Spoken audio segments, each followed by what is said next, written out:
ஒன்று மட்டும் இஸ்ரேல் புரிந்து கொள்ள வேண்டியது இருக்குது.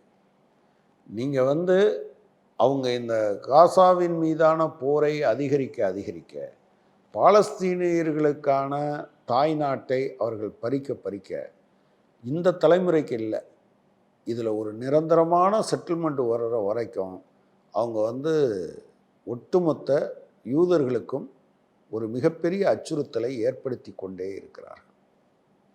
இன்னைக்கு பிறந்து வர்ற ஒரு பாலஸ்தீன குழந்தை இதை பற்றி யோசிக்காதா? அல்லது பாலஸ்தீனத்திலிருந்து வெளிநாட்டில் இருக்கிறவன் இதை யோசிக்கவே மாட்டானா? இந்தியாவில் நீங்கள் இவ்வளோ பெரிய நாட்டை பிரிட்டிஷ்காரன் ஆண்டான், உலகம் முழுவதும் ஆண்டான். ஆனால் ஒரு நாள் நீங்கள் இது எல்லாத்துக்கும் கணக்கு தீர்க்கலையா, பழி தீர்க்கலையா? நடக்கவே நடக்காதுன்னு சொல்ல முடியுமா? Will happen.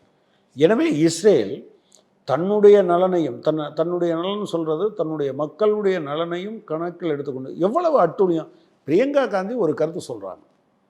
யாரை பற்றி? இந்தியன் கவர்மெண்ட்டை பற்றி. இந்தியாவில் இருக்கக்கூடிய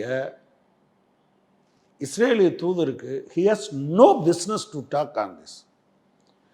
பிரியங்கா பேசுகிறது எதை பேசுகிறாங்க? இப்படி காசால அழித்தொழிப்பு நடக்கும்போது நீங்கள் அமைதியாக இருப்பது வெட்கக்கேடானதுன்னா, நீ இதை சொல்கிறது தான் வெட்கக்கேடானதுன்னு ஒரு தூதர் சொல்கிறார். கடந்த காலமாக இருந்திருந்தால் அவரை உடனடியாக நாட்டை விட்டு வெளியே துரத்திருப்போம். he has no business to. இவங்க கிரிட்டிசைஸ் பண்ணுறது யாரை?